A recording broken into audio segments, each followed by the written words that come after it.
Année de malheur où la peur était reine, ont trempé son courage dans un paquet de haine, des épines couronnées, le désir d'énoncer, l'amour avait des gants pour ne pas se blesser.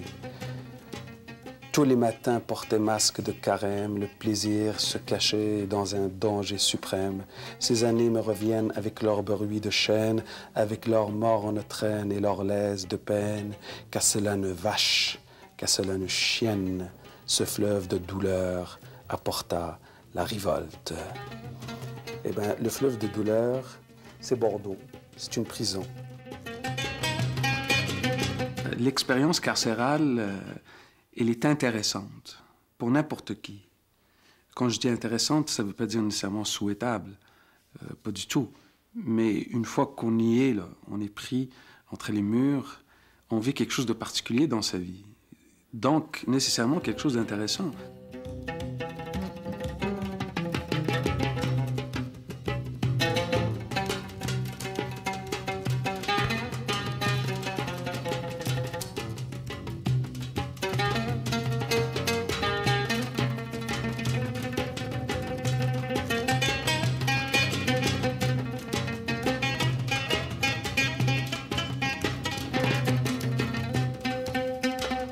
Moi, je suis toujours dans un état d'impatience pour arriver à Bordeaux.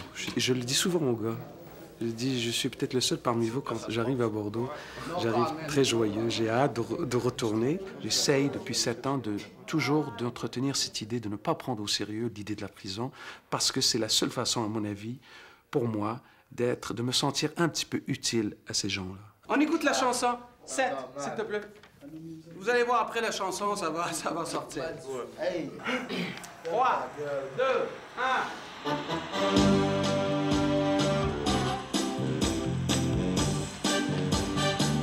Si tu mets debout, là, tu vas voir, ça va aller.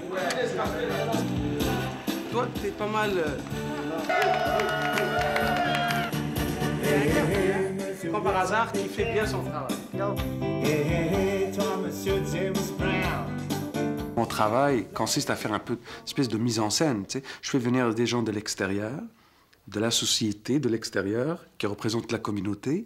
Je fais venir des gens qui sont de l'intérieur de la prison. Je les fais rencontrer dans cet endroit où il n'y a pas de gardien, il n'y a pas de mur, il n'y a pas de barreaux.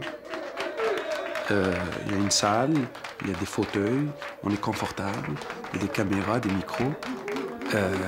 On n'est pas en prison. Ça tourne. C'est parti. Seigneur, faire du bien, j'y pense de plus en plus. Faire l'amour, ça ne sera pas de refus. Faire du temps, j'en veux plus. Mais Seigneur, quand la musique se manifeste à Bordeaux, toute crue, c'est toujours une évasion inattendue. Éric Lapointe, François Thibodeau, bienvenue parmi les souverains. Éric, tu fais partie des chanteurs dont la voix me touche au plus profond de moi-même. Parce qu'elle raconte ma vie, puis la vie de bien d'autres gars, ou de filles même. Éric, est-ce qu'il faut nécessairement souffrir dans la vie pour avoir une voix qui exprime la douleur humaine aussi profondément? Je sais pas, tu sais, ma voix, je l'ai forgée à force de la brûler, je pense. Et ils ont des questions spéciales, des questions souvent profondes. Ils s'interrogent sur, sur la souffrance humaine.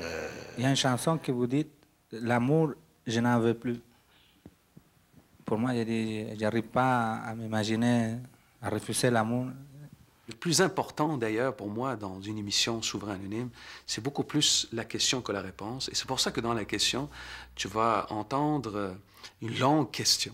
C'est-à-dire, avant d'entendre la question, il y a toujours... Le gars a quelque chose à dire de lui-même, d'abord. Il parle de lui, il va raconter sa vie, son expérience. Il va dire quelque chose avant de poser la question. Aujourd'hui, vous allez enregistrer devant nous la chanson « Mal d'avoir fait mal ». Que toi, François, t'as écrit ici même à Bordeaux, dans une cellule, il y a plus que 2 ans. En tout cas, c'est le premier gars que je voyais pour chanter ma chanson. Mais j'aurais jamais pensé qu'il l'aurait chanté. Donc, quand Mohamed m'a parlé de ça, j'étais sûr que je suis bien content que ça s'est fait. Comme un goût ressentiment. Je sais qu'il est trop tard maintenant, mais t'aimerais juste lui faire savoir que tu t'en veux pour ses malheurs.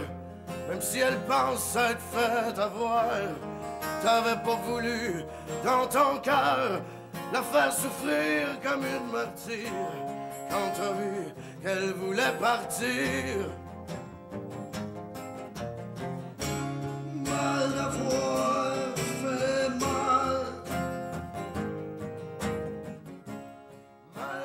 On fait un album qui représente l'expérience de ce qui peut être une très grande amitié, une très grande solidarité, un amour entre des personnes, des hommes, des femmes, qui se déplacent, qui se rencontrent, qui chantent, qui font de quoi pour créer une communication entre les personnes incarcérées et la communauté, et leur rappeler que les gens qui sont à Bordeaux, ils sont de passage. Son absence, tu t'ennuies de ses enfants, toi qui les adorais pourtant, t'aurais voulu. Ça, c'est des choses qui vont me rester, moi. Même l'album, l'émission, n'importe quoi, c'est des moments d'abandon total, vraiment de générosité incroyable. Moi, ça me touche énormément, ça m'émeut, j'ai les larmes qui vont me monter. Voir ces personnes-là se déplacer, se donner, et puis surtout, à un moment donné, parce que c'est au-delà de la solidarité, de la cause, il y a l'amitié qui se tisse à travers ce travail. Quand je vois, par exemple, ici, je ne vois pas Céline Dion. Moi, ce que je vois mon ami Leslie. Il passait au moins une vingtaine de fois en prison, mais au moins 2-3 ans, plus jamais de prison. C'est un homme d'affaires accompli. Céline Dion a eu le plaisir d'être à côté de lui. Et Céline Dion est très fière. Et puis Céline Dion lui a demandé un autographe. Et puis il a eu la gentillesse de lui faire un autographe. Donc ça, c'est un ami. Qu'est-ce que tu faisais dans ma vie sans toi? Pour qui tu dansais dans ta vie sans moi? C'est rien que l'amitié qui me reste. C'est énormément, beaucoup pour moi. Qu'est-ce que tu cherchais dans ta vie là-bas? Comment tu te brûlais la nuit dans l'eau?